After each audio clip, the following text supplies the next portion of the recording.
2014ला फसलात, आता पुन्हा फसू नका. इचलकरंजीच्या सभेत राज ठाकरेंची घणाघाती टीका. न्यायमूर्ती लोयांच्या मृत्यू प्रकरणाचाही उल्लेख.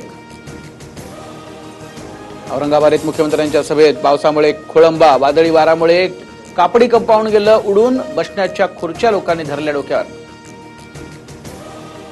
संविधान बदलण्याच्या वक्तव्यावरती पंकजा मुंडे यांचा खुलासा. माझ्या वक्तव्याचा विपर्यास केल्याचा आरोप, तर बाबासाहेब आंबेडकरांबद्दल मला आदर. पंकजा मुंडे यांच्या घटना बदलण्याच्या वक्तव्यावरती विरोधकांचा पलटवार. संविधान बदलणं चिक्की खाणं इतकं सोपं नाही, धनंजय मुंडे यांचा आरोप.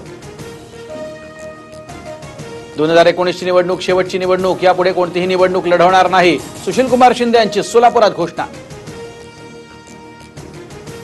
सोलापुरात नितीन गडकरींनी चुकवलं भाजपा उमेदवाराचं नाव. जयसिद्धेश्वर शिवाचार्य महास्वामींऐवजी विश्वेश्वर महास्वामी घेतलं नाव चुकवल्यानं ठरला चर्चेचा विषय.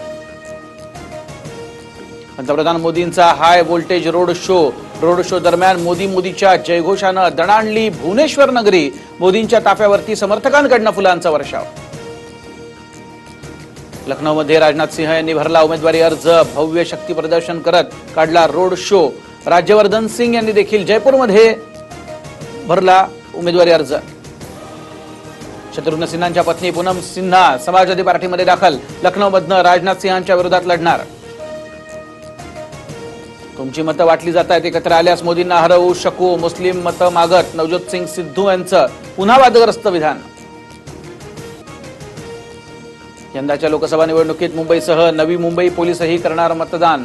बंदोबस्तादरम्यान मुंबईत 16,000 तर नवी मुंबईत 4,500 पोलीस पोस्टल बॅलेटनं बजावणार मतदानाचा हक्क. केंद्रीय मंत्री रविशंकर प्रसाद यांची राहुल गांधींच्या विरोधात निवडणूक आयोगाकडे तक्रार. पुराव्याशिवाय चौकीदार चोर असल्याचं राहुल गांधी देशभरात बोलत असल्याचा रविशंकर प्रसादांचा आरोप. उत्तर प्रदेशचे माजी मुख्यमंत्री एनडी तिवारींचा मुलगा रोहित शेखरचं निधन. दिल्लीतील साकेत रुग्णालयात केलं मृत घोषित. वाशिम, अकोल्यासह जालना, नांदेडला अवकाळी पावसानं झोडपला. अकोल्यात गारांसह पाऊस, बळीराजावरती पुन्हा आसमानी संकट. हिंगोलीत वादळी वाऱ्यानं कोसळला 150 फूट उंच बीएसएनएलचा टॉवर. दुर्घटनेत 1 जण जखमी तर 1 म्हैस ठार. औरंगाबाद येथे नारळाच्या झाडांना आग, वीज कोसळून झाडांना लागली आग. शिर्डीत 3 दिवस साजरा करण्यात येणाऱ्या रामनवमी उत्सवात लाखो भाविकांनी घेतलं साईबाबांचं दर्शन. साईंच्या चरणी 4,16,00,000ची देणगी अर्पण.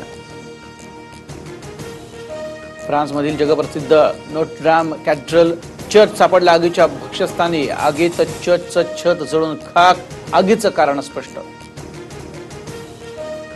मोहालियाच्या मैदानावरती राजस्थान विरुद्ध पंजाब सामन्यात राहुल आणि मिलरची फटकेबाजी. राजस्थान समोर 183 धावांचं लक्ष्य. हा व्हिडिओ तुम्हाला आवडला असेल तर असे आणखी व्हिडिओ पाहण्यासाठी TV9चं YouTube चॅनल सबस्क्राइब करा, बेल बटन दाबा. ताज्या घडामोडींसाठी लॉग ऑन करा tv9marathi.com.